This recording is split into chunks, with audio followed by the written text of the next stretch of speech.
friends. Welcome to another episode of the Long Distance Friends podcast. My name is Liv. We have upgrades, people. Upgrades.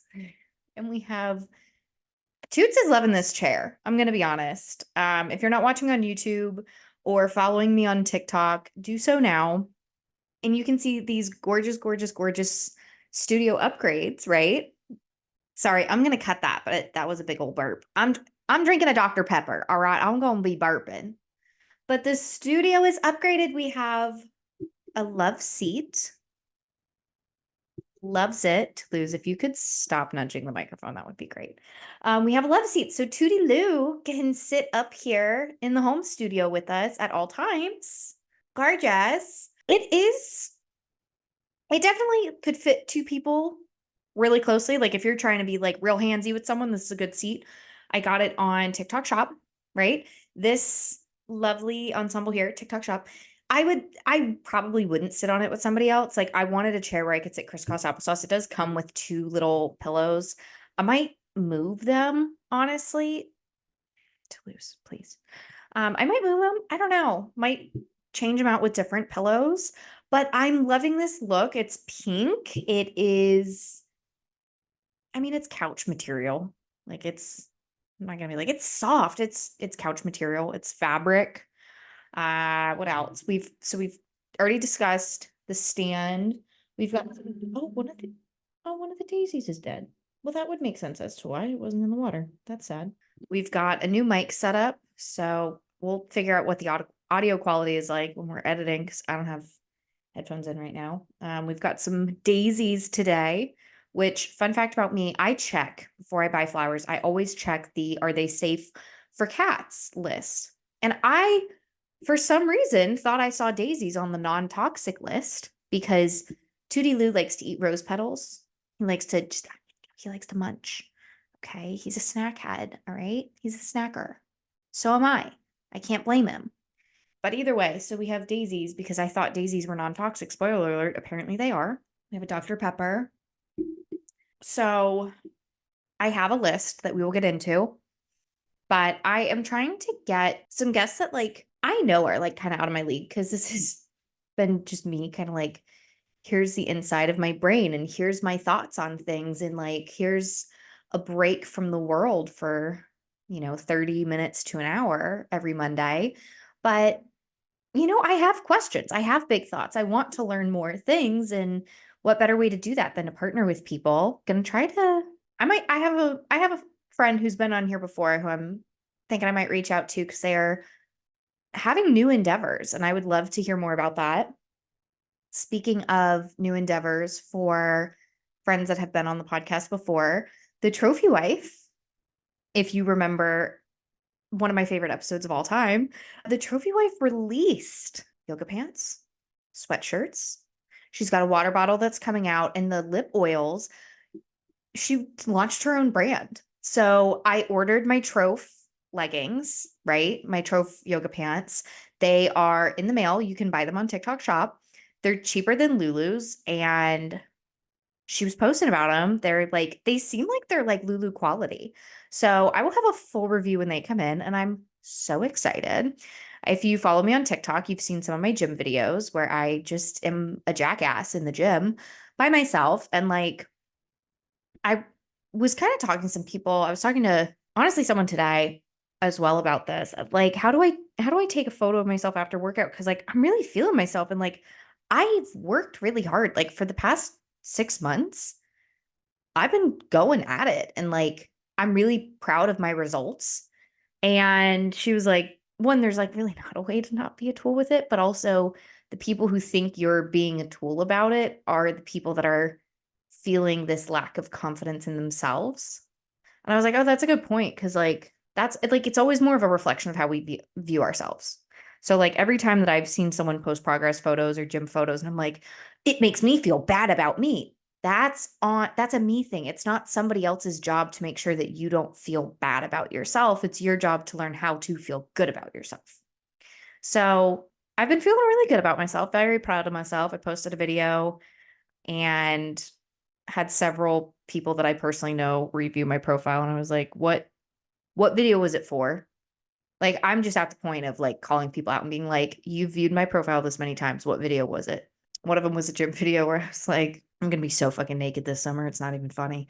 Cause I was like, damn, like the booty's popping, the arms are looking strong. You can't see because I'm wearing a sweatshirt right now, but it's exciting. And it's nice to feel good in my body, especially when, I've spent years not. And I don't know, it's super fun. I think Toulouse is jealous because Panoodle got some airtime that he didn't get. So now he's got to make up for it. When I put the couch together, so again, TikTok made me buy it. It was like $130. I was like, this is either going to be okay or it's going to be horrible. And it's shockingly okay. It was really easy to assemble and put together. I posted that video. It's cozy enough. Like it's not bad, especially for TikTok shop. It's not like this is a carpenter made it himself. But I have a list, so we will get into that. We can pull a few cards. I'm recording this before it happens, but I have an upcoming girly pop day, which I'm so excited for. And like the vibe that I'm curating for this is like grown up slumber party. Like I want the vibe to be like kind of like the slumber party that we had as kids, where like just full on toddler snacks. I bought enough chicken tenders to serve 10 people. There's going to be 4 or 5 people. So a lot of chicken tenders, a lot of ranch, a lot of uh just like exactly what you would expect. Like close your eyes and I want you to picture when you were like 9 years old, what did the most epic sleepover look like? That's what my goal is. My girlfriend Dana is bringing friendship bracelet materials. We are going to watch the Eras tour. We are vision boarding. I have so many catalogs because I'm like, well, I'm just going to like cover pretty basic things because I feel like that's probably the best way to do it, to just be like, all right, we're going to get like places to travel and, you know, lifestyle magazines to get clips from. Could you not eat that? Oh, he's just smelling. Never mind. Toodalini's been really into sniffing things recently. I don't know why. He was sniffing my pits the other day, and it was really weird. If you're a vet, you know what that means. Let me know. I was wearing deodorant, and it was like a citrus-y scented deodorant too, so I was shocked because he does not like the smell of citrus. Right now, as I'm recording, I have some laundry that's going, and like I am hardcore cleaning today. I have all my ducks in a row. I am gorgeous, which I could have done tomorrow, but I took a day off of work so that I could like prep the house. So I'm gonna do some baking later. You want to get in my lap? Yeah, come on. You can get in my lap. So we're gonna do some baking later. I think we're gonna make chocolate chip cookies. I got Easter candies because they were on sale and I was like, obviously, summer party, movie night. We're going to get some chocolate. We're going to get some sweet candy, like some fruity stuff. We're going to get some different types of popcorn. We're going to get some different salty snacks. We're going to get a full-on fruit platter, a full-on veggie platter. We're going to get so many chicken tenders. We're going to get breakfasty foods because, like, you never know what people like, right? A variety of milks because I don't know what people take with their coffee. Like, it's going to be great. We'll talk about it more. But what am I baking? I'm baking a lemon lavender loaf, which, fun fact, all-purpose flour and self-rising flour are not the same. So that's fun. So let's go to the list because that feels like a good position of things to do. But yeah, I took off a whole day of work. I went to the gym at 9 a.m., which is before I wake up, typically. I wake up at like 10 a.m., 9:30 every day. Okay, so second review of the TikTok shop love seat. I can sit crisscross applesauce comfortably. I probably wouldn't sit here with 2 people. Oh, side note. So I've been slowly accumulating purchasing of things for this girly pop day. for a couple weeks of just like every time I went to the store, I was like, oh, I'll pick up glue sticks today. I'll pick up scissors. I will get another magazine so that it wouldn't like hit me all at once, which I cannot recommend enough. I've also been planning on having this event for like 2 months. I didn't invite my girlfriends until like a month beforehand, but I already had it in the plans of like, is this something that would be fun for me to do with my girlfriends? And it is. It is the local girlfriends. And when I say local, I mean the like medium distance friends. So here's the thing. You have short distance friends, you have long distance friends, and you have medium distance friends. So the medium and the short distance friends are going to be here. The long distance friends, not so much, because like that is a big commitment. That is a lot of travel for like one little thing. And it is kind of last minute.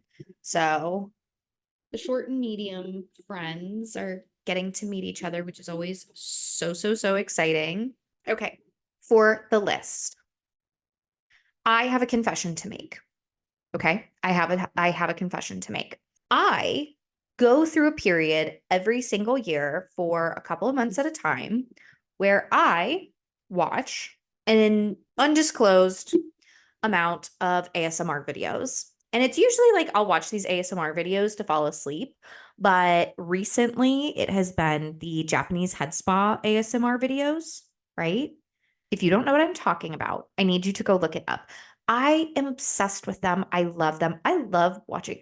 You're literally just watching someone like wash somebody else's hair really fucking thoroughly. And I'm like, I need that. Are you kidding me with my seriously dry, flaky skin? It's not dandruff, but like it might be. I don't think it's dandruff because like dandruff is like psoriasis-y looking almost, right? I just get like dry and flaky because my skin is dry. My scalp is dry. So I'm obsessed with them. I want to go to one and I am struggling to find any that are like relatively nearby, but I would love a scalp treatment. I think I'm gonna have to like honestly, I do want to go to Japan at some point. Definitely not alone because that's like a very far distance to travel. But I do want to go to Japan. If I go to Japan, let me scratch that. When I go to Japan, I'm going to get a Japanese head spa treatment, right? And I want to know how it'll impact my scalp. I think it'll fix all of my problems, if we're being so quite frank. And I think it would also be fun to have like a little Shoshana in Japan moment for me. I really enjoyed the storyline of Shoshana in Girls taking a job in Japan. If you haven't seen Girls, I do recommend it. The last season, though, was absolute trash.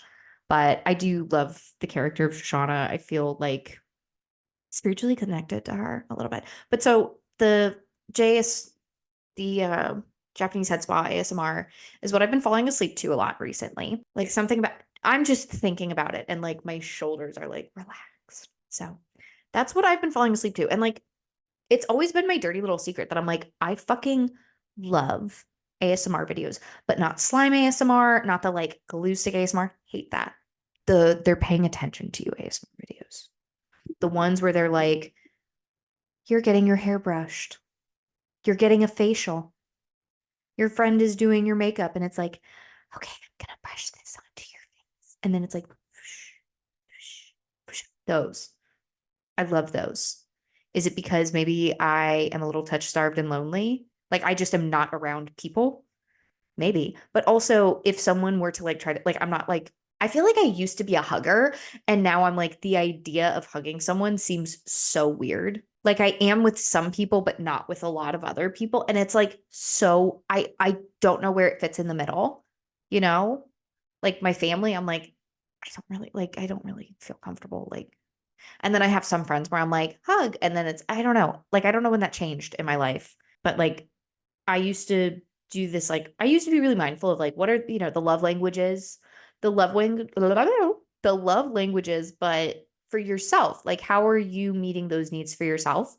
And so like I used to get facials and my nails done and my hair done like really regularly, and that kind of like fulfilled that like need per se. Also, oh, that shit just put me to sleep. I want to get another facial. I used to get them regularly. My skin was so nice, so gorgeous. Not that she's not gorgelini right now, but she's a bit furry and I do need to shave my face. So fun fact, one time I was dating this guy who told me that I was too hairy, that like my face was hairy and it disgusted him and it reminded him of men. And that like he didn't want to kiss me because I had a mustache. And I was like, I don't though. Either way, so I started shaving my face and now I've like kind of stuck to it because I'm like, well, now I'm insecure about it. And I'm not insecure about it anymore, but I'm self-conscious about it. Like I'm very aware of it. And so when I start noticing it coming back, I'm like, oh my God, like I hope no one else is thinking that about me because someone has already told me that they like thought less of me because of it. And one, I think that that's so absolutely foul for someone to comment on somebody else's body, how it naturally exists to make them feel bad about it. But it did help clear up some of my acne. So, fun fact though, we broke up before I started shaving my face. And that's the Dr. Pepper, sis. I love a straw. I know they say straws are bad for you, but like I fucking love a straw. Okay. A falling asleep thought that I had was, what if I get everything I want and it's not enough? What if I don't know what I need and what I want isn't what's best for me? And I say that in regards to like the future. You know, I feel like I want the dream that I was sold as a kid of like, you get married and you have two kids and, you know, you own your home and you get the golden retriever and you get the cat and you stay at home for a few years and you just like get to volunteer and do your little silly little things. And like, I would love to do that. But what if I don't feel fulfilled? You know, like I was talking to someone and they were like, I tried to do all of that and I didn't feel fulfilled. So I like chased my career after having my kids even more. And I'm like, yeah, like I love that. But like, it feels like I'm having to like break up with a part of me that has existed for so long that has hoped and dreamed for that. And like, you know, I remember having someone say, like, you have nothing to show for what you're doing. And I was like, well, you have like your kids. Like, that's what you have to show for it is like your life, you know? Like, do you like what you have to show for it is like, I'm happy, you know? Like, I'm happy, I'm healthy, my family is healthy and happy. And like, I feel like that's the reward. You know, I don't know, but then there's also a part of me that's like I've worked really hard to get to where I'm at in my career and like I'm going to keep climbing until I don't know when. And I think there's a scariness with also saying I'm going to stop climbing at some point, you know, to look in the mirror and say at some point, you know, I just climb halfway up the ladder and stop and just jump off. No, who I am before all of that, like child, wife, you know, identities of like being a family leader is still valid to who I am. I feel like I don't want to get sucked into the like really the really prevalent idea of like you have kids and then like your whole identity becomes mama and it's like I'm not going to lose who I am or who I've been. You know, it just, I take on a new one and I do worry of like, what if I get everything that I've ever dreamed for and it just isn't enough? Other thoughts? Not everyone needs to write a book. I'm so fucking tired of people getting book deals that, like, I'm sorry, but you're so interesting to watch your silly little TikToks. You don't need to write a book. Maybe this is an unpopular opinion. If I ever write a book, I want you to make me eat crow, like Wendy Williams style on live television. I'm not writing a book. I don't think everyone needs to write a book. I think if you have a platform, stick to that platform. Like the fact that we need to like dip our toes into everything, fucking stop. You know, like especially when it's not like an autobiography, which also not everyone needs an autobiography. Especially when like your life details are already public. Like I'm going to write an autobiography. I can figure out everything I need to know from Google. So yeah, I think not everyone needs to write a book. I think not everyone needs to I don't know. What happened to like actual writers writing books, you know? Don't get me wrong, I love a celeb autobiography, but some uh updates on what I've read. So I finished Seven Husbands of Evelyn Hugo. It was a really good book, and I feel like no one told me that it was like a sapphic love story.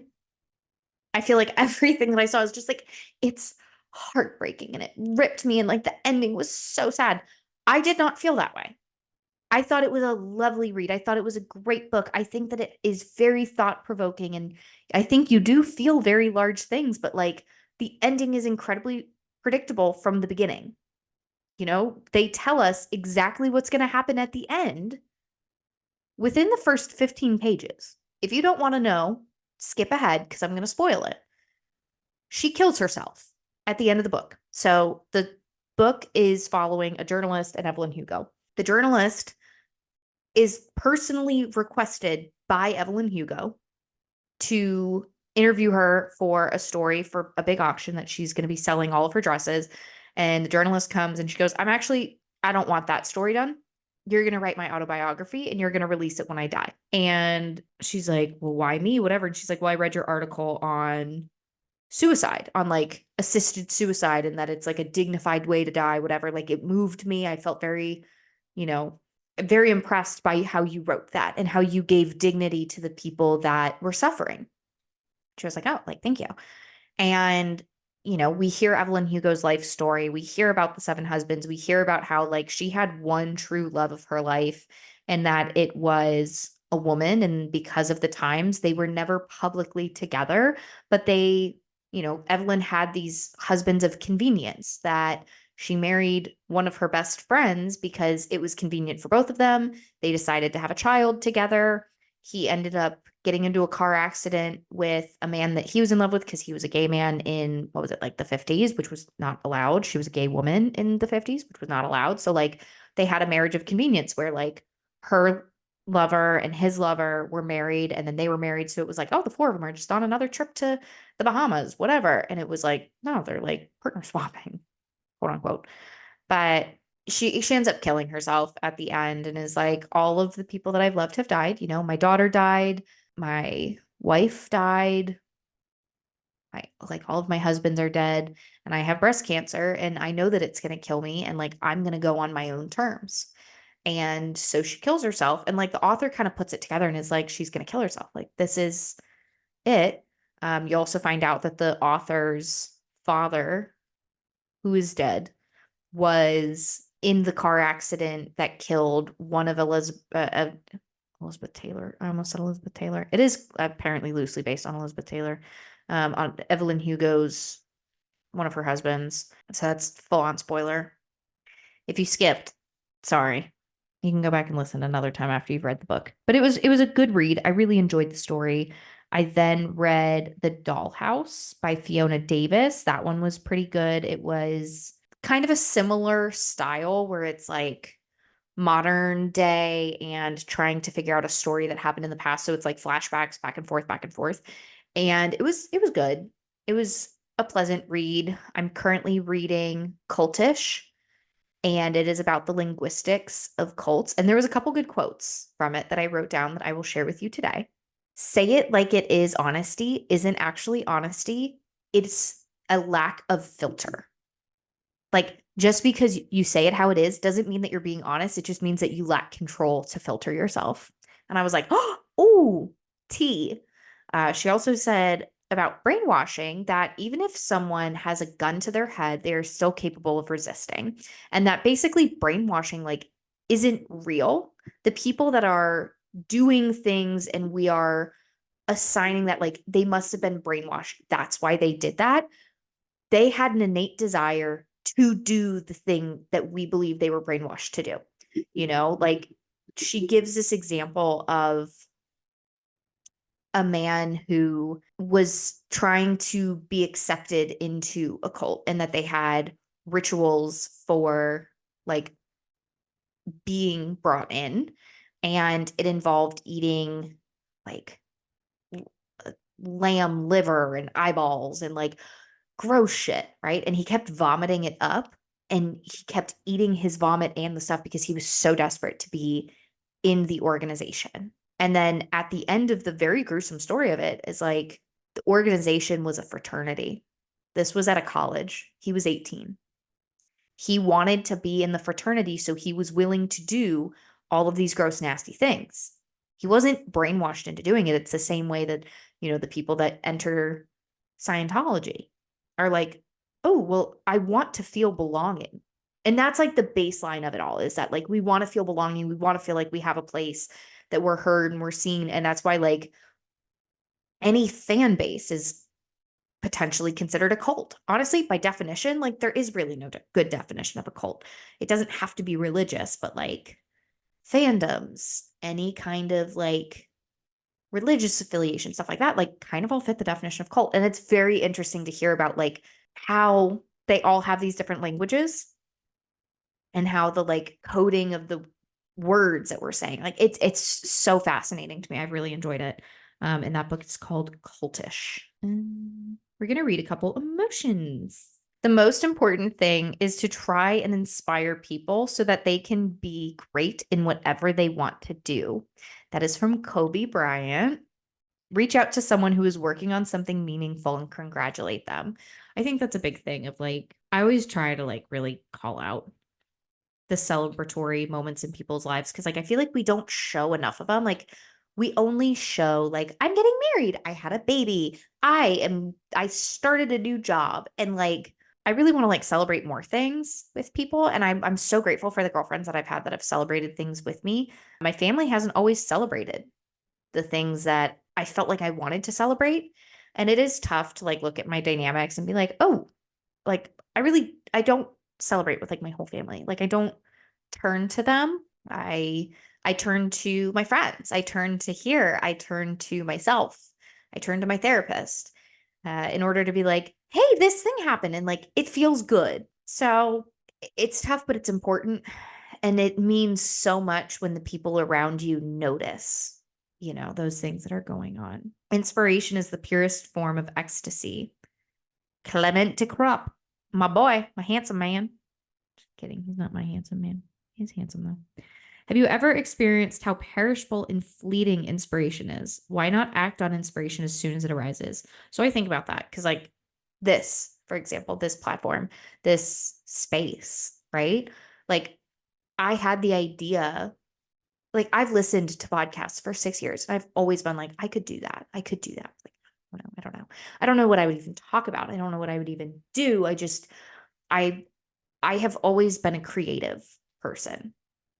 You know, I did theater, I did ballet, I did all kinds of dance, I did, you know, singing and all kinds of stuff. And like, I felt burnt out in my creative area. And then I felt it come back. And I was like, if I don't just like, there's never going to be the right time. You just have to do it. So, like, when you feel the inspiration, do it. Just do the thing. And you realize it's not as hard as you thought it was. And it brings you joy and it makes you feel good. So why not lean in, you know? If you learn to reach out to help others, then you'll learn to reach out to others for help. Today, ask one person how you can help them. That is kind of true, though, of like, you don't know how to accept help and how to ask for help until you learn how to help others, you know? But also, I think it's important to learn how to not wait until you are on empty to ask for help.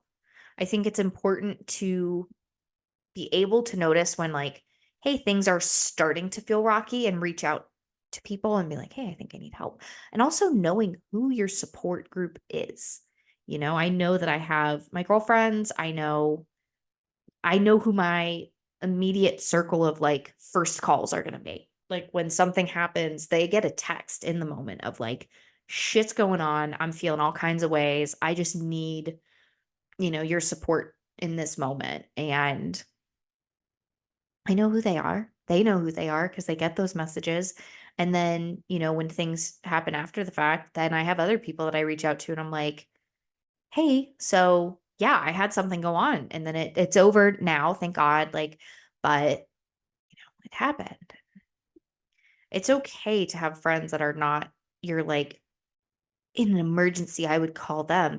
And also realizing that like different people are good in different types of emergencies. Like, you know, you have your friends that like will tell it exactly how it is, you know, and we'll be like, you were at fault here. That's good to have sometimes.